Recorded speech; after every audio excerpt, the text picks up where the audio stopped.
जी, यश नहीं मिलता जिंदगी में, कितना भी कर लो, किसी के लिए भी कर लो, यश प्राप्ति नहीं हो रही। किसको कर? यश चाहिए क्या आपको? यश से राधा नाम जप करो, डट के राधा नाम जप करो। जितना राधा नाम जप करोगे ना, बिस्तरे सब जग बिमल कीरति साधु संगति ना टरे, बास वृंदा विपिन पावे श्री राधिका जो कृपा करे। जपो नाम। देखो अब ये तो श्री जी जाने, श्री जी का खेल है कि कई जन्म से प्रेमानंद का चक्कर चल रहा है उनके चरणों में। पर हम ये जरूर जानते हैं यदि विशुद्ध कीर्ति चाहनी है तो भगवान के नाम में प्रीति कर लो। बिस्तर सब जग विमल कीरति साधु संगति ना टरे, बास वृंदा विपिन पावे श्री राधिका जो कृपा। आप समझते हो कि कुछ 10-5 रुपया के केला दान करके हम यश कीर्ति कर ले, तो ऐसे नहीं होना है। जब डट के तपस्या की जाती है और भजन होता है तब हम चाहते नहीं है, हमने चाह नहीं की। ये YouTube में डालना कीर्ति के लिए डालना नहीं हुआ। हमारा इतना सख्त शासन था हितधाम में शुरुआत में कि आप मोबाइल से भी टेप नहीं कर सकते। बोले महाराज जी बात है कि आप जो बोलते हो उसे जब हम कई बार सुनते हैं तो विशेष लाभ प्राप्त होता है। तो हमका अगर लाभ प्राप्त हो रहा है तो फिर छूट है। और ये YouTube में इसलिए डालने लगे कि लोगों को लाभ मिले। तो भगवान की कृपा से आज हमारे नवयुवक भाई काफी मात्रा में अपने स्वभाव को, अपने आदतों को छोड़कर गंदी आदतों को अच्छी आदतों में, तो इसका बड़ा लाभ मिला कि आज हमारे भारत में, आज हमारे विश्व में आध्यात्मिक सुधार शुरू हो रहा है, आध्यात्मिक परिवर्तन हो रहा है। कुछ ना, अगर 100 में 1 भी सुधर जाए तो यहाँ बैठे बैठे बात कर रहे हैं, बहुत बड़ा लाभ है, बहुत बड़ा लाभ है।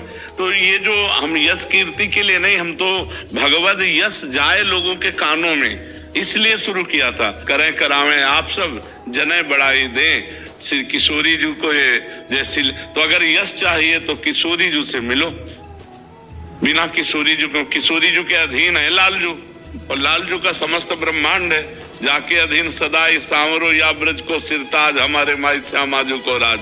लालन तेरे याधीन सुनरी सखी हो साँच कहत हो, तू जल है ये मीन, तू जल है ये मीन, लालन तेरे ही आधीन। तेरे ही रस बस श्याम सुंदर वर, जांचत है ज्यों दीन, लालन तेरे ही आधीन। यदि राधा राधा राधा राधा तो लाडली जी का कृपा प्रसाद बढ़ेगा, यश हो जाएगा। ठीक है ना, इस जन्म में सही तो अगले जन्म में सही, पर खूब नाम जप करो तो मंगल होगा जी।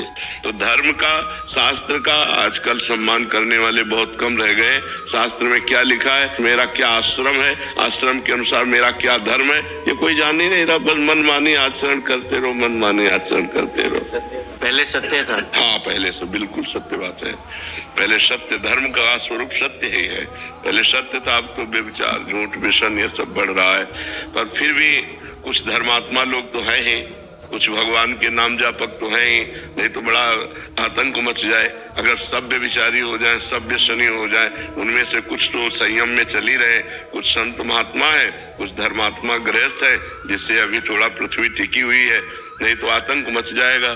तो ये आधुनिकता अगर धर्मयुक्त नहीं है तो लोग अनुसरण करते हैं कि दूसरे देशों में देखो लोग कितने सुखी, इसे सुख कहते हैं। आग लगी तो लगती ही चली गई, भूकंप आया तो गिरते ही, बाढ़ आई तो समेटती चली।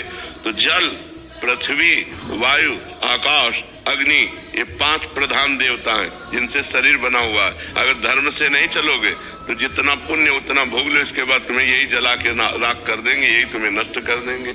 इसलिए बहुत डरना चाहिए कि हमसे पाप ना हो और धर्म पूर्वक आचरण करना चाहिए।